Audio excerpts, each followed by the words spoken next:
வணக்கம் மின் தொலைக்காட்சி நேயர்களே, வணக்கம். செய்திகளும் நிஜங்களும் நிகழ்ச்சிக்கு உங்களை வரவேற்கின்றோம். சார், இன்னைக்கு முதல்வர் ஏதோ சொல்ல போறாராம். என்ன சொல்ல போறாரு அதுதான் தெரியல. ஒரு பரபரப்பா சொல்ல போறாரா? ஏதோ சஸ்பென்ஸ் வச்சிருக்காரு. நேற்று ஒரு புத்தகம் வெளியிட்டு இருக்கு. இன்னைக்கு அதை வெளியிட அந்த 10 மணிக்கு அந்த அண்ணா நூற்றாண்டு நூலகத்துல வெளியிட போறாரு. அங்க அந்த புத்தகத்தை பற்றி வெளியிடும் போது ஏதோ ஒண்ணு சொல்ல போறாரு. பிரதமர் மோடி பாணி மாதிரி இருக்கு. எல்லாம் திரண்டு வாங்க, அப்படி இல்லன்னா லைவ் விளையாடு பாருங்க, அது உங்களுக்கு தெரியும் அப்படின்ற மாதிரி ஒரு சஸ்பென்ஸை கிரியேட் பண்ணிருக்காரு. சோ மக்கள்லாம் என்னவா இருக்கும் அப்படின்னு கேட்டுட்டு இருக்காங்க. என்ன அப்படின்னு பாத்தீங்கன்னா, இந்த கீழடி இதெல்லாம் அகழாய் இதெல்லாம் இருக்குல்ல, அது சொந்தமா திறந்தவெளி அருங்காட்சியகத்தையும் கங்கை கொண்ட சோழபுரம் அருங்காட்சியகத்துக்கு ரெண்டுத்துக்கும் அடிக்கல் நாட்டுறாருங்க. அதை ஒட்டி ஒரு புத்தகம் வெளியிடுறாரு. இரும்பின் தொன்மை அப்படின்னு சொல்லி ஒரு நூல் வெளியிடுறாரு. அந்த நூல் ஒட்டி தான் நாங்க ஒரு புதிய அறிவிப்பு வெளியிட போறேன் அப்படின்றாங்க. புதிய அறிவிப்பு என்னவா இருக்கும் நம்ம யோசிச்சா, ஒருவேளை டங்ஸ்டனா இருக்குமோ, ஒருவேளை அதுவா இருக்குமோ, இல்ல பால் விலை குறைக்கிறாரோ, பால் விலை குறைக்கிறாரோ, ஒருவேளை சிலிண்டர் விலை குறைக்கிறாரோ, இல்ல பெட்ரோல் விலை குறைக்கிறாரோ, அது மாதிரி ஏதோ சஸ்பென்ஸா இருக்குன்னு பயங்கரமான சஸ்பென்ஸ். இப்ப எல்லாம் அப்படியே காலைல 6 மணிக்கு ஏன் ஸ்டீம்ல உட்காந்து என்ன சொல்ல போறாரு அப்படின்னா அப்படி கவுண்ட் டவுன் அப்படியே கவுண்ட் இல்ல. ஒருவேளை பரந்தூர் விமான நிலையம் திட்டம் ரத்து செய்யறோம், அதுக்கு மேல வேற இடத்த இது பண்ண அவர் எது செஞ்சாலுமே பிரச்சனைங்க. இப்போ அது பரம்பூர் பண்ணா கூட விஜய் என்ன சொல்லுவா தெரியுமா, ஆல்ரெடி சொல்லி ஆரம்பிச்சிட்டாங்க. இல்லன்னா இன்றோடு ஈவிஆரா பேரை சொல்ல மாட்டேன்னு சொல்லிடுவாரா அப்படின்னு இருக்கலாம். என்ன வேணா இருக்கலாம். டங்ஸ்டன் செட்டத்தை நாங்க நீங்க என்ன ரத்து பண்றோம் அப்படின்றாரா அப்படின்னு பார்க்கும்போது, நேத்து தமிழக குழு ஒண்ணு நேத்து டெல்லிக்கு போயிருக்காங்க. அதுல ராம சீனிவாசன், அண்ணாமலை அவர்கள் எல்லாம் போயிருக்காங்க. சேலம் மதுரை மாவட்ட தலைவர் எல்லாம் போய் அந்த கிஷன் ரெட்டியை சந்திச்சு, அவர் இணையமைச்சரா இருக்காரு, ஒப்பந்தத்தை நீங்க ரத்து பண்ணுங்க அப்படின்னு சொன்னா அதுக்கான அறிவிப்பை நீ வெளிவருமாங்க. மத்திய சுரங்க அது அதிகாரப்பூர்வமா அவங்களே சொல்லிட்டாங்க. என்னன்னா நேத்துக்கு மத்திய அதிகாரப்பூர்வமா வெளியிடுவாங்க அப்படின்னு அண்ணாமலை நேத்துக்கு சொல்லி இருக்கிறாருங்க. ஆமா, அதனால என்ன அறிவிப்பு என்ன ஏது அப்படின்னு ஒரே சஸ்பென்ஸா இருக்கக்கூடிய சூழ்நிலையில மக்கள் நகத்தை கடித்து உட்கார்ந்துருக்காங்க. என்ன இருக்கும் ஏது இருக்கும் அப்படின்ட்டு. இந்த சூழ்நிலை பாத்தீங்கன்னா தமிழகம் திவாலாக பழனிசாமி எதிர்பார்க்கிறாருங்க அப்படின்ட்டு முதல்வர் நேத்து சிவகங்கையில சொல்லியிருக்காரு. ஆமா, என்னங்க பாத்தீங்கன்னா, அண்ணன் ஸ்டாலின் தாய் வீட்டு சீதனம் என்று எல்லாம் எங்களுக்கு சொல்றாங்க. எங்க அண்ணன் சொல்லி வங்கியில பணம் கல்லூரி மாணவிகளுக்கு 1000 ரூபாய் கொடுக்குறாரு. ஆமா, அப்புறம் அந்த புதுமை சின்ன டவுட்டுங்க. எங்க அப்பா ஸ்டாலினா தாத்தா ஸ்டாலின் தான் வரணும், அது எப்படி அப்பா ஸ்டாலின் வரும்? இல்லங்க, அது நேற்றுக்கு என்னன்னா ஒரு மாணவி இவர் அந்த கல்லூரி அந்த துரைசிங்கமா அந்த சிவகங்கை அந்த கல்லூரிக்கு போயிட்டு மருது சகோதரர்களுக்கு சிலைக்கு அடுக்கல் நாட்ட போயிருக்காங்க. அப்போ அந்த கல்லூரி மாணவர்கள் வரவேற்று இருக்காங்க. அதுல ஒரு மாணவி சொல்லி இருக்கிறாங்க, நீங்க அப்பா நீங்க கொடுக்குற 1000 ரூபாய் எனக்கு ரொம்ப பயனுள்ளதா இருக்குதுப்பா அப்படின்னு. உண்மையிலுமே இவர் ரொம்ப நெகிழ்ந்து போய் அந்த மாணவியை கைப்பிடிச்சிட்டு ரொம்ப நன்றிமா அப்படின்னு சொல்லிட்டு அதை சமூக வலைதளங்கள் அப்படின்னு சொல்லி அதெல்லாம் சின்ன குழந்தை கொஞ்ச நாளைக்கு முன்னாடி தாத்தா கூட அப்படின்னாங்க. அப்பா ஸ்டேஜ தாண்ட மாட்டேங்கிறாரு. அவர் இளைஞருங்க, அவர் இளைஞரணி தலைவரா இருந்தாரு, இருக்கிறாரு. மாணவர் தலைவர் துரைமுருகங்க. அப்ப மாணவர் சொல்ல பார்த்தா இந்த கவுண்டமணி படம் தான் வரும். எல்லா நடிகரும் பாத்தீங்கன்னா உட்கார்ந்து பர்த்டே பிறந்த நாள் சொல்றாங்க, 50 வயசு தாண்டுறாரு போது 50 வயசு தாண்டுறது இல்லைன்ற மாதிரி இவர் அப்பாவாவே இருக்கிறாரு. இளைஞனா நினைச்சுக்கிறாருங்க. அதனால அப்படி சொல்றாரு. ரைட், அது ஒரு விஷயம் இருந்தா கூட. ஆனா அவர் பேர இன்பநதி காலேஜ் படிச்சிருக்கிறாரு, அதை பார்க்க வேண்டாமா நீங்க? அப்படி ஒரு விஷயம் பாத்தீங்கன்னா கூட நேத்துக்கு அவர் இந்த விழாவில என்ன சொல்றாரு அப்படின்னு பாத்தீங்கன்னா, அண்ணன் ஸ்டாலின் தாய் வீட்டு சீதனமாக கல்லூரி மாணவிகளுக்கு 1000 ரூபாய் வழங்குறேன். அது ஆண்டுக்கு 12,000 ரூபாய் பெற்று என்னை நீங்க ஒரு தந்தையா நினைக்கும் போது உண்மையிலே எனக்கு பெருமையா இருக்குது அப்படின்னு சொல்லிட்டு, புதுமை பெண் திட்டத்தில் 7200 மாணவியர், தமிழ் புதல்வன் திட்டத்தில் 6700 மாணவர்கள், 6000 மாணவர்கள் பயன்பெற்று வருகின்றனர். காலை உணவு திட்டத்தில் 37,000 மாணவர்கள் பயன்பெற்று வருகின்றனர் அப்படின்னு சொல்லிட்டு, ஒரு அண்ணனாக ஒரு தம்பியாக உங்கள் வீட்டில் ஒவ்வொருத்தருக்கும் உங்களுக்கு என்ன தேவை, எல்லாருக்கும் என்ன தேவை அப்படிங்கறத நான் பார்த்து செஞ்சுக்கிட்டு வரேன். அப்படின்னு வந்து முதல்வர் நேற்றுக்கு சொல்லி இருக்கிறாருங்க. என்ன சொல்றாங்கன்னா, நீங்க அண்ணன் சொல்றீங்க, தம்பின்னு சொன்னீங்க, தந்தைன்னு சொல்றீங்க, தகப்பன்னு சொல்றீங்க, இதெல்லாம் சரிதாங்க. ஆனா எங்க குடும்பத்துல வந்து எங்களுக்கு எதுன்னா நாங்க என்ன கேட்கிறோம் அப்படின்னா, அப்படியே வந்து ஒரு அண்ணனா உங்கள்கிட்ட நாங்க கேட்கிறோம், அந்த ஞானசேகரன் யாரு அப்படிங்கறதையும் கொஞ்சம் பாத்துருங்க. அப்படியே ஒரு அண்ணனா வந்து உங்கள்கிட்ட நாங்க கேட்கிறோம், அந்த வேங்க வயல்ல கலந்து நம்ம குடும்பத்தாங்க அவங்களையும் கண்டிப்பிடுங்க அண்ணன் அப்படின்னு சொல்லி கேட்கிறோம். அதே மாதிரி என்ன கேட்கறாங்கன்னா, ஒரு அண்ணனா கேட்கிறோம், எங்களால கரண்ட் பில் வந்து ரொம்ப அளவுக்கு அதிகமா இருக்கு, கட்ட முடியல, அதையும் நீங்க கொஞ்சம் பார்த்து என்னன்னு சொல்லி விடுங்கண்ணே அப்படின்னு வந்து முதலமைச்சர்கிட்ட வந்து மக்கள் வந்து அவங்க அண்ணன்ட்ட கேட்கறாங்க. அதே மாதிரி கேட்கறாங்க, இந்த டாஸ்மாக் எப்ப மூடுவீங்க, அதனால பல லட்சம் குடும்பங்கள் வந்து பாழாகுது, உங்கள் குடும்பத்தில் ஒருவராய் கேட்கின்றோம், டாஸ்மாக் எப்போது மூடுவீர்கள், அதையும் கோரிக்கையா வைக்கிறாங்க. அவர் அந்த கோரிக்கை எல்லாம் நிறைவேற்ற மாட்டாரு. எனக்கு சொல்ற நீ கேளு, நீ சொல்ல நான் கேட்க மாட்டேன் அப்படின்னு சொல்லிட்டு என்ன பழனிசாமி எதிர்கட்சி தலைவராக ஒரு பக்கம் அப்படியே அரசு நலத்திட்டங்களை சொல்லிட்டு அப்படியே வந்து எதிர்கட்சி பக்கம் வந்து அவர் இதா வர்றாரு, வளர்றாருங்க. என்னங்க அவர் வளர்றாரு, எதிர்கட்சி தலைவரா அவரு திண்ணையில உட்கார்ந்து சும்மா வந்து வெட்டி கதை பேசுற மாதிரி பேசிட்டு இருக்கிறாரு. நாங்க வந்து கிட்டத்தட்ட வந்து ஒரு 505 வாக்குறுதிகள் தேர்தல் வாக்குறுதி தந்திருந்தோம், அதுல கிட்டத்தட்ட 380 தேர்தல் வாக்குறுதியை நாங்க நிறைவேற்றிட்டோம், இன்னும் கொஞ்சம் தான் இருக்குது, அதையும் நாங்க வெறும் இந்த வருங்காலத்துல வந்து நிறைவேற்றிடுவோம். அதனால வந்து எடப்பாடி பழனிசாமி காப்பி பேஸ்ட் அறிக்கையெல்லாம் நாங்க பண்றது கிடையாது அப்படின்னு சொல்லி வந்து சொல்லி இருக்கிறாருங்க. காப்பி பேஸ்ட் அறிக்கை என்ன பண்ணா, ஏடிஎம்கே ஐடிவிங்க வந்து கொஞ்சம் குழப்பத்துல இருக்குங்க. அதாவது கோவை சத்தியம் தான் அந்த ஐடிவிங்க பாத்துட்டு இருந்தாரு. சரிங்க, அது அவர் தான் வந்து யார் அந்த சார் அப்படிங்கிற வந்து அவர் தான் கோட் பண்ணி கொடுத்து ஆச்சு ஏடிஎம்கே தரப்புல. ஆமா, அதுக்கப்புறம் ஏதோ மனஸ்தாபம் ஏற்பட்டு கோவை சத்தியம் அவர் ட்விட்டர்லயே முந்தானத்து 4 நாள் முன்னாடி போட்டிருக்கு, நான் வந்து கட்சிக்கு எதிராக எல்லாம் செயல்பட மாட்டேன், கட்சிக்கு என்ன நம்பலாம் அப்படின்னு சொல்லி அவர் ட்வீட் பண்ணிருக்காரு. அதுக்கப்புறம் 6 நாளா ஒரு மெசேஜிங் காணும், அப்படியே ஸ்டக் ஆகி நிக்குது. சோ அவர் அந்த இடத்தை வந்து ஒரு பெரிய கேப் இருக்கு, அந்த கேப் ஆன இடத்துல வந்து இவங்க வந்து அந்த நேரத்துல வந்து அவர் சரி செயல்படல போட்டிருக்கு. அதனால என்ன பண்ணிட்டாங்க, அண்ணாமலையோட இதை அறிக்கையை காப்பி பேஸ்ட் பண்ணி அனுப்பிச்சாங்க. இதுக்கு நேரமின்மை இல்ல காரணமா பண்ணிட்டாங்க. சோ அதுதான் இப்ப வந்து பெரிய பிரச்சனையா போயிருக்கு. கோவை சத்தியனை கூப்பிட்டு பேசலாமா என்ன ஏது அப்படின்னு சொல்லி அதிமுக இருக்காங்களா. அப்படி இருந்தாலும் இன்னொரு அதிமுக தரப்புல இருந்து கேக்குறாங்க, ஏங்க நீங்க வந்து கிட்டத்தட்ட ஒரு 505 வாக்குறுதி கொடுத்தீங்க, அதுல 380 நிறைவேற்றிட்டேன்னு சொல்லிட்டீங்களே, ஆனா வந்து நாங்க என்ன கேக்குறோம்னா, இந்த சிலிண்டர் மானியத்துக்கு 100 ரூபாய் குறைக்கிறேன், நீங்க அதை நிறைவேற்றிட்டீங்களா ஐயா அப்படின்னு சொல்லி வந்து முதலமைச்சர்கிட்ட பொதுமக்கள் ஒரு புறமும் அதிமுக தரப்பு ஒரு புறம் கேட்க, அதே மாதிரி வந்து பெட்ரோல் விலையை வந்து நீங்க லிட்டருக்கு 5 ரூபாய் குறைக்கிறீங்க, 4 ரூபாய் குறைக்கிறீங்க, அதை குறைச்சிங்களா ஐயா அப்படின்னு சொல்லி கேக்குறாங்க. இவங்க ஒரு புறம் இந்த அரசு ஊழியர்கள்லாம் இருக்காங்கல்ல, ஓய்வு பெற்ற அரசு ஊழியர்களா இருக்காங்களே, இப்படிதாங்க நீங்க சொன்னீங்க, பழையபடியே வந்து பழைய பென்ஷன் திட்டத்தை நாங்க கொண்டு வரோம்னு சொன்னீங்க, அதை நீங்க கொண்டு வந்தா நல்லா இருக்கும், அந்த தேர்தல் வாக்குறுதியை நிறைவேற்றிட்டீங்களா அப்படின்னு கேக்குறாங்க. போக்குவரத்து ஊழியர்களும் அதே வந்து இது பண்றாங்க. அதே மாதிரி வந்து இப்படி இருந்தா ஆசிரியர்கள் ஒரு பக்கம் என்ன பண்றாங்க, இந்த பகுதி நேர ஆசிரியர்கள் ஒரு பக்கம் நியமிச்சாங்க, அது வந்து ஏற்கனவே நியமிச்சாங்க. அவங்களை வந்து என்ன அப்படின்னா தேர்தல் வாக்கு 2021 தேர்தல் வாக்குறுதியில அதை உடற்கல்வி ஆசிரியர்கள், பகுதி நேரம் அந்த ஓவிய ஆசிரியர், இந்த மாதிரி எல்லாம் வந்து நியமிச்சிருந்தாங்க. அவங்கள வந்து நாங்க வந்து உங்களை பணி நிரந்தரம் பண்றோம், அதை வந்து உங்களுக்கு சம்பள வீடு வந்து அதிகம் பண்ணி தரோம் அப்படின்னாங்க. நீங்க அவங்கள வந்து பகுதி நேர அரசு ஆசிரியர்களை வந்து நிரந்தரம் பண்ணீங்களா அப்படின்னு சொல்லி அவங்க தரப்புல இருந்து கேள்வி கேட்கறதை நம்ம பாக்குறோம். ஆமா, அதே நேரத்தில் பாத்தீங்கன்னா நேற்று போக்குவரத்து ஊழியர்கள் வந்து நேற்று சிறை நிரப்பு போராட்டம், அது யாரு பண்ணாங்கன்னா அவன் அவன் கட்சி இருக்கு பாருங்க, கூட்டணி கட்சியோட தொழிற்சங்கம் சிஐடி தான் நடத்திருக்காங்க.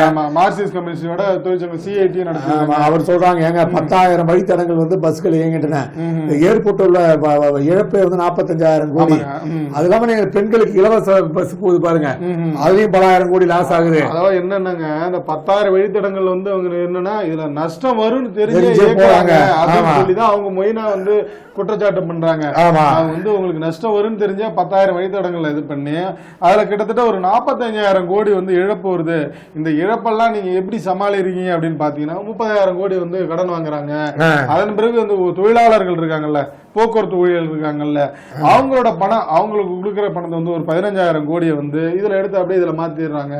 இதனால என்ன ஆகுது அப்படின்னு பாத்தீங்கன்னா, இந்த ஓய்வு பெற்ற ஊழியர்கள்லாம் இருக்காங்கல்ல, ஓய்வு பெற்ற ஊழியர்கள் கிட்டத்தட்ட வந்து என்ன அப்படின்னு பாத்தீங்கன்னா அவங்களுக்கு வந்து ஒரு 3500 கோடி வந்து பணம் வழங்கணுமாங்க. ஒரு 8000 பேருக்கு வழங்க வேண்டிய 3500 கோடி வந்து பணத்தை வழங்க முடியாம, ஏன்னா இந்த படத்தை இங்க எடுத்து போட்டுறாங்கல்ல அப்படின்ற மாதிரி மாத்தி மாத்தி போறதுனால ஓய்வு பெற்ற ஊழியர்கள் தவிக்கிறாங்க அப்படின்னு சொல்லி இது பண்றாங்க. இதெல்லாம் வந்து நீங்க வந்து சீக்கிரம் நிறைவேற்றல அப்படின்னா நாங்க அடுத்த கட்ட போராட்டத்தை வர 27ஆம் தேதி அறிவிப்போம் அப்படின்னு சொல்லிட்டு இன்னொரு விஷயம் என்ன சொல்றாங்க அப்படின்னு பாத்தீங்கன்னா, இந்த போக்குவரத்து அமைச்சர் இருக்காருங்களா சிவசங்கர் என்ன இது பண்றாருன்னா, அவர் சொல்றது ஒண்ணு பேசுறது ஒண்ணா இருக்கு, சொல்றது ஒண்ணா இருக்குங்க. தனியார் மயமயத்தை முன்னெடுக்க மாட்டோம் அப்படின்னு சொல்லிட்டு பணியாளர்ல எடுக்கிறாங்க அப்படின்றாரு. எடுக்கிறாங்க அப்படின்னா வந்து அரசாங்கம் சார்பா எடுக்கிறது இல்லைங்க, ஒப்பந்த அடிப்படையில் தனியார் எடுக்கிறாங்க மாதிரி சொல்றாங்க. அதே மாதிரி பல இடங்கள்ல இப்போ வந்து அரசு உள்ள எடுக்காம வந்து இது மாதிரி ஒப்பந்த அடிப்படையில தான் மத்திய அரசு வந்து எல்லாமே ஆள் எடுத்துட்டு இருக்காங்க. ஆனா இதை போய் நீங்க போயிட்டு செயற்பாட்டு சேனா அவர் தேவையானது பூர்த்தி செய்ய வைக்கப்படும் அப்படின்னு அவர் பதில் சொல்லி முடிச்சிருவாருன்னு வைங்களேன். அவர் கேட்டா அவர்கிட்ட ஒரு கேள்வி கேட்டா அவரு பதில் சொல்லுவாருங்க, ஏங்க திருச்செந்தூர்ல ஏங்க இவ்வளவு கீழ் நிக்குது, நீங்க ஒரு அமைச்சர் திருப்பதி இல்லையாங்க அப்படின்னு சொல்லி கேட்பாரு. அந்த மாதிரிதான் அவரு அப்படியே பார்த்து முருகனின் ஆறுபடை வீட்டுல அமர்ந்து பிரியாணி சாப்பிட்ட நவாஸ் கனி இந்த ஆளையெல்லாம் எவன்டா எம்பி ஆகணும்னு பொதுமக்களே கேட்டுக்கிறாங்க. இந்த ஆளை பொதுமக்கள் ஒருத்தவங்க தானே ஓட்டு போட்டிருக்காங்க. அந்த பொதுமக்கள் இல்ல, திருப்பி அடுத்த வாட்டி பாருங்க 1000 வாங்கி திருப்பி ஓட்டு போடுவாங்க. இந்த ஆளு என்ன பண்ணிருக்காரு, நான் வந்து கந்தர் மலை போறேன்னு சொல்லிட்டு திருப்பரங்குன்ற மலை சிக்கந்தர் மலை அவங்க வச்சிருக்காங்க. நம்ம வந்து கந்தர் மலை நம்ம சொல்றோம், அவங்க சிக்கந்தர் மலை, நம்ம வந்து ஸ்ரீ கந்தர் மலை. இதுதான் பிரச்சனை. அவங்க மேல போகும்போது சாப்பிடலாமா, மேல கொண்டு போய் சாப்பிடலாங்க, அது ஒண்ணும் பிரச்சனை கிடையாது, சாப்பாடு கொண்டு போனா அது கொண்டு போனாங்க அப்படின்னு உடனே போய் அனுமதி பெற்று இப்ப மேல சாப்பிட்டாங்க. காவல்துறை வந்து அங்க வந்து போறதுக்கு தடை விதிச்சிருக்காங்க, வெட்டுறதுக்கு வந்து தடை விதிச்சிருக்காங்க, தடை விதிச்சிருக்காங்க. அதை விட்டு வந்து என்னன்னா வந்து இவங்க வந்து சமபந்தி நடத்துறாங்க அப்படின்னு சொல்லி இது பண்ணியிருந்தாங்களா, அதுக்கு தடை வச்சு 2 பக்கமும் இந்தாண்ட இந்து இயக்கங்கள் ஒரு புறம் வந்து இது பண்ண, இவங்க ஒரு பக்கம் இது பண்ண, 2 பேருக்குமே தடை வச்சு இது பண்ணிட்டாங்க. இதை ஒட்டி என்ன அப்படின்னா, நேற்றுக்கு வந்து இவர் வந்து காவல்துறை அதிகாரிகிட்ட மேல போக கூடாதுன்னு ஏதாவது எழுத்துப்பூர்வமா தடை இருக்குதா, இல்ல சாப்பிடக்கூடாதுன்னு ஏதாவது எழுத்துப்பூர்வமா தடை கொண்டு போலான்னு அப்படின்னு சொன்ன உடனே இவர் வந்து ரொம்ப வந்து சட்டப்பூர்வமா நடக்கிறாருங்க எம்பி. அது உடனே அங்க இருந்த அந்த அசைவ உணவுகள்லாம் எடுத்துட்டு போயிட்டு அங்க சாப்பிட்டுருக்காங்க, உட்காந்து சாப்பிடுறாரு. அது ஏற்கனவே வந்து அங்க வந்து நேற்றே ஒரு செய்தி வந்து அங்க இருக்கக்கூடிய வந்து சமணர் கோயில்ல வந்து பச்சை பெயிண்ட் அடிச்சிருக்காங்க. இது போல முட்டாள்லாம் எம்பி ஆக்கிருக்காங்கல்ல அப்படின்னு பொதுமக்கள் வருத்தப்படுறாங்க. இந்த முட்டாள் நம்ம என்ன கேக்குறது, நாங்க தனிப்பட்ட முறையில் நீங்க ஒரு வந்து மதிப்புமிகு மக்களவை உறுப்பினர், அதனால சொல்றாங்க புனிதமா கருதுற இடங்கள்ல வந்து மக்கள் உணர்வுகளை மதிக்கணுங்கிறது கூட வந்து அதிகபட்சமான வாக்காளர்கள் இந்துக்கள் வாக்காளர்கள் தான் ஓட்டு போட்டு ஜெயிச்சிருக்கீங்க. ஆனா அந்த இந்து வாக்காளர்கள் மனம் புண்படும் வகையில அதே முருகர் கோயில்ல போய் நீங்க வந்து அசைவம் சாப்பிட்டுருக்கீங்கன்னா நாளைக்கு இது சொன்ன கட்ட இந்து ஓட்டு போடுவான்னு நீங்க 1000 ரூபாய் வாங்கிட்டு ஓட்டு போடுவோம், அது வேற விஷயம். ஏங்க அது இல்லைங்க, என்ன அப்படின்னா வந்து இந்துக்கள் போறது ஒரு புறம் வந்து என்ன அப்படின்னா, அவங்க என்ன சொல்றாங்கன்னா, அதே ராமநாதபுரத்துல வந்து இவங்க எல்லாம் வந்து ஒற்றுமையா வந்துட்டு இருக்காங்க, இந்து முஸ்லீம் எல்லாம் ஒற்றுமையாயிட்டு இருக்காங்க. நாங்க வந்து புனிதமா கருதுற வந்து அந்த மலையில போயிட்டு வந்து இந்த மாதிரி அசைவ உணவு சாப்பிடுறீங்களே, இது வந்து தகுமா அப்படின்னு சொல்லி இந்துக்கள் ஒரு புறம் வந்து ரொம்ப வந்து வேதனையா பதிவு செய்யறாங்க. என்ன இருந்தாலும் ஆதி காலத்துல இருந்த நடைமுறையை நீங்க மாத்தாதீங்க, நாங்க காலங்காலமா வந்து கருத்து வேறுபாடுகள் சில இருந்தா கூட வந்து ஆனா வந்து அண்ணன் தம்பியா நாங்கள் பழகி கொண்டு வருகிறோம். இந்த நடைமுறையை நீங்க ஆதி காலத்துல இருக்கிற நடைமுறையை நீங்க மாற்றீங்கன்னா சமுதாயத்துல பல்வேறு விதமான சீர்குலைகள் ஏற்படும் அப்படின்னு சொல்லி வந்து பொதுமக்கள் தரப்புல இருந்து ஒரு புறம் வந்து இந்துக்கள் தரப்புல இருந்து கோரிக்கை வைக்கிறாங்க. இது இப்படியே இருந்துன்னா வந்து வரும் தேர்தலில் உங்களுக்கு நாங்க வந்து தக்க பாடம் கற்பிப்போம் அப்படின்னு ஒரு புறம் சொல்றாங்க. அது எங்க எந்த அளவுக்கு பார்க்கலாம் அப்படிங்கிற கஷ்டம் பார்த்தா ஈவேரா இப்ப பிழையானவர், முட்டாளின் தலைவர் அப்படின்னு சீமான் சொல்லியிருக்காரு. ஏன்னா எங்க தமிழர் தலைவர் தானே சொல்றீங்க, தமிழே வேண்டாம்னு சொன்னார் அவர். தமிழ் வந்து ஒரு அந்நிய பாஷை, காட்டு மிராண்டிய பாஷை, முட்டாள் மொழியினர அப்படியே தமிழர் தலைவர் முட்டாள் தலைவர் நீ சொல்லிருக்கணும் அப்படின்னு சொல்லி நேத்து விட்டு விளாசிட்டாருங்க. ஏன்னா அவர் வீட்டு முற்றுகையிடுவதற்கு நேத்து போயிருக்காங்க. அது இன்னொரு காமெடி, திருமுருகன் காந்தி வந்து நான் தான் போறேன்னு சொல்லி போயிருக்காரு. அப்ப நாத்தாக்கா ஆட்கள் வந்து அவர் வீட்டுல போய் ஆர்ப்பாட்டம் பண்ணிட்டு வீடை தேடி இருக்காங்கன்னா கிடைக்கவே இல்லையா, எங்க இருக்காருன்னு தெரியல. தேனாம்பட்ட போனா அது அங்க இல்லன்ட்டாங்க, அடையாறு போனா அங்க இல்லன்னு, வீடு எங்கேயா இருக்கு திருமுருகன் வீடு அந்த வீடு அப்படின்னு நாத்தாக்காக்காரங்க தேடு தேடி கடைசியில எங்கேயோ தாமரம் பக்கம் போகும்போது வீட்டுக்கு ஒரு 10 போலீஸ் இருந்துச்சான். இதுதான் வீடா இருக்குன்னு சொல்லிட்டு ஆர்ப்பாட்டம் பண்ணாங்களா. ஒண்ணு இவர் வந்து என் வீடு என்ன தெரியாதா, எங்கேயோ நீங்க போய் ஆர்ப்பாட்டம் பண்றீங்க, நான் சொல்லிட்டு வந்தாலும் இது மாதிரி ஆர்ப்பாட்டம் நீங்க சொல்லிட்டு வந்தீங்களா அப்படின்ற மாதிரி இந்த படத்துல சொல்ற மாதிரி நான் சொல்லிட்டு வந்தேன், நீங்க சொல்லிட்டு வந்த சினிமா கட்டுற மாதிரி விஜயசாங்கி கேக்குற மாதிரி நாங்களா சொல்லிட்டு வந்தோம் நீ சொல்லிட்டு வந்தீங்களா அப்படின்னு மாதிரி கேட்டு பாத்தீங்கன்னா நேற்று காத்தால ஒரு 1200 பேர் வந்து ஈவேரா ஒரு ஆட்கள் எல்லாம் கூடி எவ்வளவு பேருங்க 1200 பேர் 1200 பேர் ஆமா கூடி சொல்றீங்க. ஆமா அதுக்கப்புறம் வந்து இங்க வந்து சீமா நாட்கள் உருட்டுக்கட்டையோட ஒரு 300 பேர் தயாரா இருக்காங்க. அதுக்கு அவர் என்ன பண்றாரு, காலையிலேயே வந்து இட்லி பொங்கல் வடை சட்னி. யாருங்க சீமான தந்தை பெரியார் திராவிடர் கழகம் தான் வந்து வரவங்களுக்கு எல்லாம் வாங்க வாங்க சாப்பாடு தரோம் அப்படிங்கிற மாதிரி இது பண்ணிருந்தாங்க. இல்ல இதை போட்டு சீமான் வீட்டில் நேற்று குவிந்த இது அதான போட்டு அப்படியா, சரி சரி அவங்க தான் கொடுத்துட்டு அதுக்கப்புறம் சிக்கன் பிரியாணி வேற அவர் வீட்டுல கொடுத்துருக்காங்க. சிறப்பு பாத்தீங்கன்னா ஃபுல் கூட்டமா இருந்துச்சு. எனக்கு ஆமா நேற்று என்ன டவுட்னா பாதி பேர் கருப்பு சட்டை போட்டிருந்தாங்க. ஒருவேளை எனக்கு தெரிஞ்சு சீமா சோறு போடுறாருன்னு ஏற்கனவே வீரமணி ஓசி சோறு வீரமணி தானே சொல்லுவாங்க, ஃப்ரீ ஃபுட் வீரமணி. அதனால அந்த பெரியார் புத்தி அப்படியே ஈவேரா புத்தி வந்து இவங்க எல்லாம் வந்து தீக்கா கறக்கலாம், ஓ சோறு போடுறாங்க நாங்க போயிடலாம், நீங்க நல்லா போராட்ட ஈவேரா பத்தி ஈர வெங்காயத்தை பத்தி பேசுங்க எனக்கு நல்லா அப்படின்ட்டு நேரம் பாதி பேர் கருப்பு சட்டை போட்டிருக்கான்.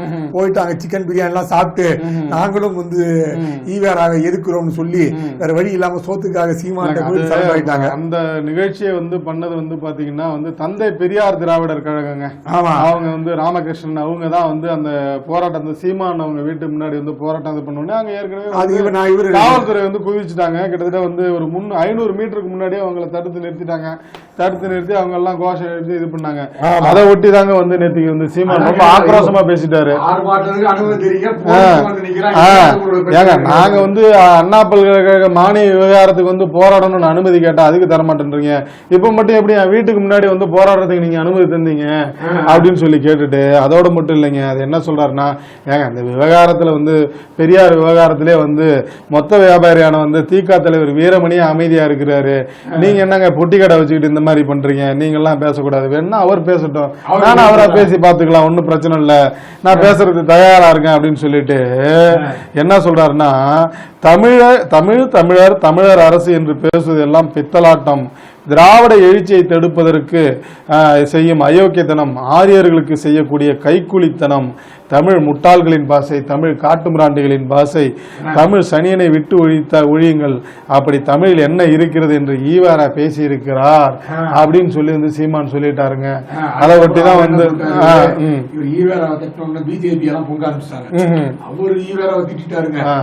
சீமானே திட்டாருங்க, நம்ம உடனே அவருக்கு வந்து சப்போர்ட் பண்ணுங்க.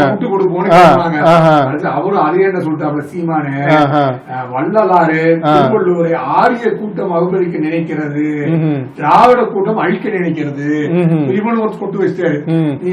நீங்க வந்து பாரதிய ஜனதா கட்சி ஆரிய கூட்டம் அதான் அவர் அப்படிதான் சொல்றாரு. ரெண்டு பேரும் திருட பாக்குறீங்க, நாங்க காப்பாத்துவோம் அப்படின்னு அவன் போயிட்டாங்க. அதோட இல்லைங்க, அவர் என்ன சொல்றாருன்னா நீங்க இவ்வளவு சொல்றீங்களே பெரியார் நீங்க பெரியார் சொல்றது உண்மையிலுமே கேக்குறீங்களா அப்படின்னு சொல்லிட்டு என்ன சொல்றாருன்னா பெரியார் என்ன சொல்லி இருக்கிறாரு, பெண்களை பார்த்து நீ பிள்ளை பெற்றெடுக்க இயந்திரம் அல்ல, அது உன்னை அடிமைப்படுத்தும் அப்படின்னு வந்து சொன்னாரு. அதோட வந்து மேடையில வச்சு தாலியை அறுத்தாரு. ஏன் கற்பு பையை வந்து அறுத்தறிய தெரியல அவருக்கு, அறுப்பு இருந்தீங்களா அப்படின்னு சொல்லி கேட்டுட்டு அப்புறம் என்ன சொல்றாருன்னா வந்து ஈவேரா சொன்னது போல நீங்க வந்து இந்த உங்க திராவிடர் கழகத்துல இருக்கிறவங்களும் அவரோட கொள்கையை பின்பற்றவங்களும் செஞ்சீங்களா, கர்ப்பப்பை அறுத்திருந்தீங்களா, இல்ல தாலி அறுத்திருந்தீங்களா அப்படின்ற மாதிரி ஒரு கேட்க. அது மட்டும் இல்ல ஈவேரா இஸ்லாம் மதத்துக்கும் எதிரானவர் அப்படின்னு சொல்லிட்டு அவர் ஈவேராவின் 32 அமைப்புகளை ஒன்று சேர்த்து என்னை எதிர்க்கின்றனர், எல்லாரும் சேர்ந்து என்ன இருக்கிறாங்க, வாங்க பாத்துக்கலாம் பேசிக்கலாம், ஆமா திராவிடத்தை அழித்தொழி நேரம் வந்துருச்சு, தமிழ் தேசம் என்கிட்ட இருக்கிறதெல்லாம் சிங்கப்படை, பாத்துக்கலாம் வாங்க அப்படின்னு சொல்லி நேற்று வந்து பேசிட்டாருங்க. அமலாக்கத்துறை கேள்வியில் திக்கு திணறிய கதிரானது திக்கு திணறிய பாருங்க, என்னங்க இதெல்லாம் அவங்களுக்கு தெரியாதாங்க, அதெல்லாம் 1008 அவங்க பார்த்திருப்பாங்க, அவங்களுக்கு தெரியாதா? 11 கோடி ஏற்கனவே இது ஒரு 13 கோடி. ஏன்னா 2G வந்து வழக்கு வந்துச்சு பாத்தீங்களா, அப்ப சிபிஐ விசாரணை அப்பெல்லாம் நடக்கும்போது ஏற்கனவே என்ன பண்ணிட்டாங்கன்னா முன்னாள் ஆபீசர் சிபிஐ ஆபீசர் அவங்க எல்லாம் கூப்பிட்டு எப்படி எப்படி எல்லாம் கேள்வி எப்படி எல்லாம் பதில் இருக்கும், ராசாக்கெல்லாம் ட்ரைனிங் கொடுத்து அனுப்புனாங்களாம். இப்படிதான் நடக்கும், இப்படிதான் விசாரணை வரும் அப்படின்னு சொல்லி ட்ரைனிங் கொடுத்து அனுப்புனாங்களாம். அது வரைக்கும் ராசாவும் கனிமொழியெல்லாம் உள்ள பதில் சொல்லிட்டு வந்தாங்களாம். அது மாதிரி ஒரு எஜுகேட் பண்ண போடுறது, துறைமுறை செலவாக விட்டார் போடுறது. நமக்கு தெரியுமாங்க எஜுகேட் பண்ணாங்களா பண்ணலையான்னு? இவங்க சொல்ற தகவலை தான் நம்ம சொல்றோம், அவர் சிக்கி திணறுதா அப்படின்னு. இதெல்லாம் வந்து திருச்சி போட்ட பிரச்சனை ஆயிடும், அமலாக்கத்துறை கேஸ் போட்டுருவான். அதனால வந்து அது சரியா எனக்கு வந்து எவ்வளவு பணம் அதான் என்ன அப்படின்னாங்க அவரோட 7 மணி வரைக்கும் கூட்டு குறைஞ்சிருக்காங்க. ஆமாங்க, என்ன அதுனா வந்து மக்களவை தேர்தல் 2019ங்க, அதுல வந்து ஒரு எலெக்ஷன் நிக்கணும்னே வந்து அங்க வந்து அவரோட வீட்டுல வந்து ரைடு பண்ணாங்க.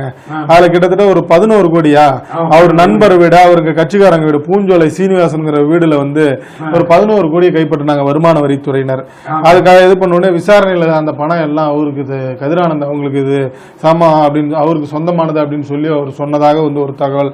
இதை ஒட்டி என்ன அப்படின்னா வந்து அமலாக்கத்துறை அதிகாரிகள் வந்து அவர் வந்து கதிரானந்த் சட்டவிரோத பண பரிமாற்ற தடை சட்ட பிரிவில் வந்து வழக்கு பதிவு செஞ்சாங்க. அதை ஒட்டி அதன் பிறகு வந்து கடந்த 3ஆம் தேதி அவருடைய கல்லூரி அவருடைய அலுவலகங்கள்லாம் இது பண்ணி கிட்டத்தட்ட ஒரு 13 கோடியை வந்து பறிமுதல் செஞ்சுங்க, 13 கோடி ரூபாய் பறிமுதல் செய்தனர். இது சம்பந்தமா நீங்க வந்து நேரில் ஆஜராகுங்க அப்படின்னு சொல்லி வந்து விளக்கம் சம்மன் அனுப்பியிருக்காங்க. அதை ஒட்டி தான் நேற்றுக்கு வந்து ஒரு 11 மணி வாக்கில் கிட்டத்தட்ட ஒரு 11 மணிக்கு போனவர் 7 மணி வரைக்கும் வந்து அமலாக்கத்துறை அதிகாரிகள் கேட்டிருக்காங்க. அங்க நிறைய வந்து கேள்வி கேட்டாங்க அப்படின்னு சொன்னாங்க. அதுல வந்து இவர் என்ன சொல்லியிருக்கிறதா வந்து செய்திகள் வெளியா இருக்கு அப்படின்னு பாத்தீங்கன்னா வந்து அந்த பூஞ்சோலை சீனிவாசனின் கட்சிக்காரர் தாங்க, ஆனா வந்து அவர் வீட்டுல இருந்த பணம் வந்து எனக்கு தெரியாது, அது எனக்கு அதுக்கு எந்த சம்பந்தம் கிடையாது. சட்டை ஆமாங்க, அவர் சட்டை இருந்துதாங்க, சட்டை வந்து நான் தான் போட்டுக்கான அந்த சட்டை இருந்து இல்ல அப்படிங்கிற மாதிரி இதாயிருச்சு. அவர் சட்டை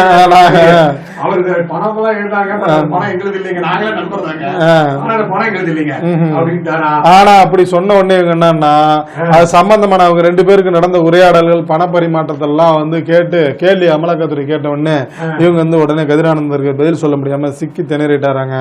அதன் பேரோடு இல்லாம அவங்க பொண்ணு, அதாவது கதிரானந்த் அவங்க பொண்ணு, அவங்க மனைவி, இவங்க மேல வந்து பையன் அவங்க மேல உள்ள சொத்தெல்லாம் கேட்கும்போது வந்து அதெல்லாம் எனக்கு எங்கன்னு என்ன விவரங்கள் சரியா தெரியலைங்க. ஆமா, எனக்கு டாக்குமெண்டோட வரல, அந்த டாக்குமெண்ட் எங்க இருக்குன்னு எனக்கு தெரியல அப்படின்ட்டாரு. என்னடா இப்ப இல்ல அப்படின்ட்டாரு. அதே மாதிரி பாருங்க, சுயநலத்துக்காக கட்சியை அடமான வைத்தவர் பழனிசாமி. யாரான்னா அந்த செந்தில் பாலாஜிங்க, 10 ரூபா பாட்டில் பாலாஜின்றாங்கல்ல, அவர் தான் வந்து பழனிசாமி ஊழலுங்க, அவர் ஒண்ணுமே தெரியாதுங்க, அரசியல் வியாபாரிங்க அப்படிலாம் அடிக்கிட்டே போனா உதயகுமார் சொன்னாரு, நீங்க தானே இங்க வந்து என்னதான் பேசிருக்கீங்க, திமுக வந்து ஒரு கருணாநிதி குடும்பம் வந்து ஒரு கொள்கை கூடாரம், சாரி கொள்ளை கூடாரம், நம்ம கூட வந்து அவர் அப்படிதான் சொன்னாருங்க. அவரு உதயகுமார் அதான் சொன்னார், நீங்க வந்து என்னென்ன பேசுனீங்க, கொள்கை கூடாரம்னா சொன்னீங்க, கொள்ளை கூடாரம் தானே சொன்னீங்க, இதோட என்னென்ன பேசிருக்கீங்க, அதுக்கு முதல்வர் என்ன வந்து கரூர்ல போய் பேசினாரு எல்லாம் எங்களுக்கு தெரியும், அதனால வந்து செந்தில் பாலாஜி அவர்களே உங்களுக்கு நாவடக்கம் தேவை அப்படின்னு சொல்லி இது பண்ணாரு. நீங்க மல்லாக்கப்படுத்தி எச்சு பண்ணீங்கன்னா அது உங்க மேலதான் விழும் அப்படிங்கறத சொல்லியிருக்காரு. இன்னும் நாங்க நிறைய விஷயங்கள் நீங்க சொன்னீங்கன்னா இன்னும் நாங்க நிறைய விஷயம் பேசுவோம், அது பேசினா உங்க மேல நீங்களே துப்பிக்கிற மாதிரி ஆயிடுன்னு மறைமுகமா சொல்றாருங்க.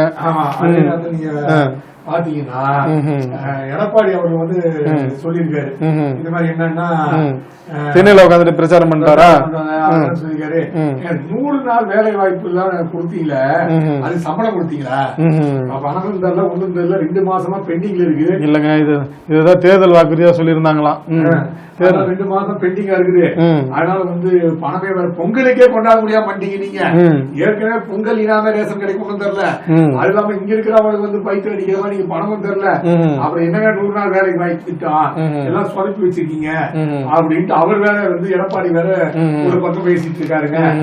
நீங்க அப்படி இது பண்ணீங்கன்னா நேத்திக்கு வந்து நம்ம அந்த தஞ்சாவூர், நாகப்பட்டினம், மயிலாடுதுறை அந்த இதெல்லாம் இது பண்ணியிருந்தாங்க. அதுல அந்த மத்திய குழுவினர் வந்து நேற்றுக்கு வந்து ஆய்வு பண்ணியிருக்கிறாங்க. அது ஒரு புறம் நல்ல விஷயங்களா பார்க்கப்படுது. ஏன்னா அந்த நெல்லோட ஈரப்பதனோட அளவு வந்து அதிகரிக்கணும் அப்படின்ற மாதிரி இது பண்ணியிருந்தாங்கல்ல, அது சம்பந்தமா கொஞ்சம் இது பண்ணி ஆய்வு பண்ணியிருக்கோம் அப்படின்ற மாதிரி வந்து இது பண்ணியிருக்காங்க. அதை ஒட்டி என்ன அப்படின்னு பார்த்தீங்கன்னா விவசாயிகள் இது ஒரு புறம் இருக்க வந்து விவசாயிகள் வந்து என்ன அப்படின்னு பாத்தீங்கன்னா இவங்க வந்து போட்டோல ஆய்வுலாம் நடத்துறாங்க ஆனா இன்சூரன்ஸ் பணத்தை மட்டும் காணும்பா அப்படின்னு சொல்லி இது பண்றாங்க அப்படின்னு சொல்லி விவசாயிகள் ஒரு புறம் அதிருப்தி எழுதிட்டு இருக்காங்க. என்ன அப்படின்னு பாத்தீங்கன்னா இந்த பயிர்களுக்கு நிவாரணம் வழங்குவது தொடர்பா அமைச்சர் ஆய்வு பண்றாங்க, அதிகாரிகள் ஆய்வு பண்றாங்க, எல்லாரும் ஆய்வு பண்ற புகைப்படம் தான் வருதே தவிர டேட்டா வரலைங்க அப்படின்ற மாதிரி வந்து ரொம்ப வருத்தப்படுறாங்க. ஆமா, கிட்டத்தட்ட ஒரு 12 லட்சம் ஏக்கர் வந்து பயிர்கள் வந்து பாதிக்கப்பட்டிருக்கு. மற்ற மாவட்டங்களில் 20 லட்சம் ஏக்கருக்கு மேல வந்து சம்பா பருவ நெல் சாகுபடி எல்லாம் வந்து செய்யப்பட்டிருக்குது. இதை ஒட்டி வந்து பருவமழை தவறான காலங்கள்ல அந்த பெஞ்சல் மழை காலங்கள்லாம் வந்து இது பண்ணும்போது வந்து நாங்க வந்து இன்சூரன்ஸ் பண்ணோம், காப்பீடு செய்யுங்கள் என்ன சொல்றாங்க. ஆனா சேதம் ஏற்பட்ட உடனே அது வந்து ஆலோசனை செய்கின்றன, அதற்கான போட்டோக்களும் பத்திரிகைகள் இருக்கின்றன, ஆனா பணம் மட்டும் வரலைங்க அப்படின்னு சொல்லி இது பண்றாங்க. ஆமா,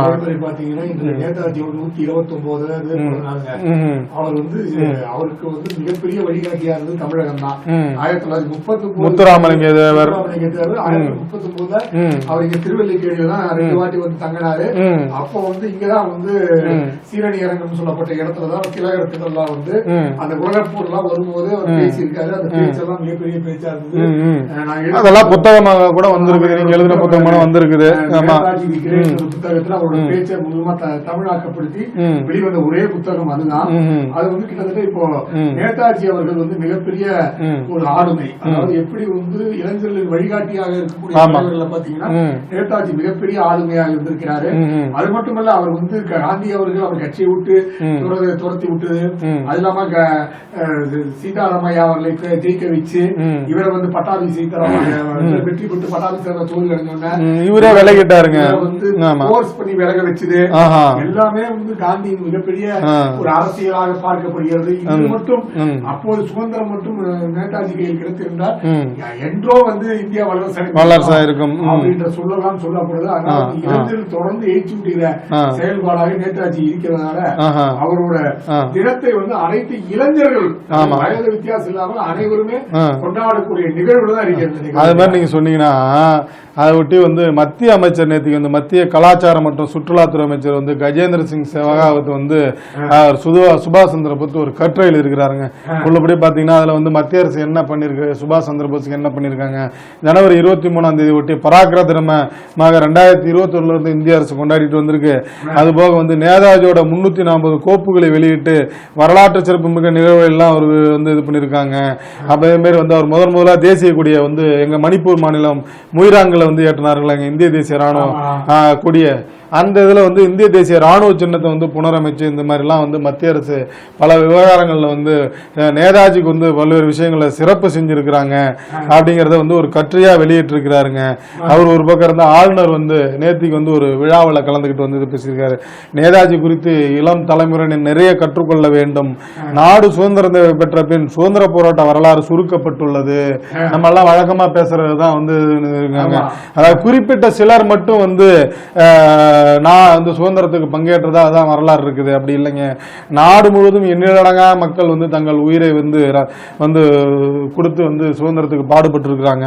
நாங்க கூட வந்து தமிழகத்திற்கு கவர்னரா வரும்போது அந்த சுதந்திர போராட்ட வீரர்களோட பட்டியலை கேட்கும்போது என்கிட்ட 40 பேர் தான் கொடுத்தாங்க.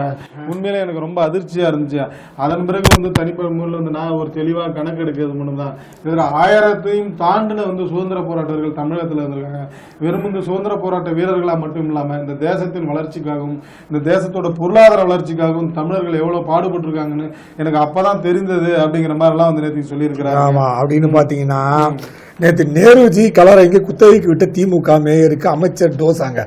அதாவது வந்து திருநெல்வேலியில வந்து ஒரு பூங்கா அங்க இருந்திருக்கு. அந்த பூங்கா பக்கத்துல வந்து பண்ணக்கூடிய செலவுல நேருஜி கலையரங்கம் கட்டப்பட்டதாங்க. அது என்ன பண்ணிட்டாங்க, ஒரு தனியார் துணி கடைக்கு லீஸ் விட்டுருக்காங்க குத்தகைக்கு. ஒரு வருஷத்துக்கு 28 லட்சம் அப்படின்னு சொல்லி அதை எவ்வளவு கட்டிங்க உங்களுக்கு வந்துச்சுன்னு தெரியல. அதை விட்டோன்னா அதை பார்த்தா அது என்னன்னா கொஞ்சம் கொஞ்சம் என்ன ஆகி போச்சான். அந்த துணி கடைக்காரங்க வந்து அது கோடரா காமிச்சிட்டாங்களாம். எல்லா துணியெல்லாம் வந்து பொங்கல் தீபாவளிக்கு எல்லாம் வர்ற துணியெல்லாம் அடுக்கி வச்சு போட பண்ண ஆரம்பிச்சிட்டாங்களாம். இது நேரு அவருக்கு போய் செய்தி சேர்ந்திருக்கு. என்னடா நம்ம கட்சிக்காரன் எங்க போடுறத கட்டிங் போடுறான்னு சொல்லி அவர் உடனே வந்து அங்க கூப்பிட்டு என்ன அதெல்லாம் அறிவில்லை உனக்கு, ஏற்கனவே பச்சு நாரி போய் கிடக்குது, நீ வேற இதெல்லாம் பண்றியான்னு சொல்லி டோஸ் விட்டு இருக்காருக்கு. அதுக்கு வந்து கமிஷனர் வந்து சுகபுத்ரா அப்படின்றவரு, இல்லைங்க நாங்க வந்து லீஸ் விடும்போது 4-5 பேர் வந்தாங்க, அது இவங்க தான் அதிகபட்சமா 28 லட்சம் கேட்டாங்க, அதுக்காக தான் விட்டோம், மற்றபடி நீ யாரும் பயப்பட தேவையில்லை, அது நேரு அரங்கத்தை வந்து கோடன்லாம் ஆக்க மாட்டோம் அப்படின்னு ஒரு விளக்கத்தையும் கொடுத்துட்டாங்க. அவங்க திமுக நெல்லை மேயர் அப்படின்னு சொன்ன உடனே சென்னை மாநகராட்சியில் நேற்று ஒரு விஷயம் நடந்ததுங்க. என்ன அப்படின்னு பாத்தீங்கன்னா மண்டலம் 9 வார்டு 109 உட்பட்ட அந்த மாமன்ற உறுப்பினர் வந்து அவங்களுடைய பகுதியில வந்து கிட்டத்தட்ட ஒரு 2 வருடங்களா வந்து புதிய பணிகள் எதுவும் வரல, அதே மாதிரி வந்து ஏற்கனவே வந்து இருக்கிற பணிகள் வந்து இன்னும் முழுமை அடையல அப்படின்னு சொல்லிட்டு அந்த உதவி ஆணையர், அந்த மண்டலத்துக்கு உட்பட்ட உதவி ஆணையரை வந்து இது பண்ண போய் வந்து சந்திச்சு வந்து கோரிக்கை விடுக்க போயிருக்காங்க. உடனே அந்த உதவி ஆணையர் என்ன பண்ணுங்க, நாங்க மீட்டிங்ல இருக்கோம், நான் ஒரே பிஸி, நான் ஒரே அதோட இல்ல, அவரு நேரடியா வந்து ஒரு மக்கள் பிரதிநிதி நேரடியா வந்து இது பண்ணாம அவங்க அலுவலக உதவியாளர் விட்டு அவர் மீட்டிங்ல இருக்காரு, நீங்க அப்புறம் வாங்க அப்படின்னு சொல்லி அனுப்பிச்சிட்டாங்களாம். இது இப்ப இல்லங்க, கண்டினியூவா தொடர்ச்சியா அந்த மாதிரி நடக்கிறோம். அந்த மாமன்ற உறுப்பினர் ரொம்ப கொந்தளிச்சு ஒரு வீடியோ எல்லாம் வெளியிடுற மாதிரி இது வந்துருந்துங்க. நான் இன்னைக்கு ஆர்ப்பாட்டம் பண்ற மாதிரி இருந்துச்சு.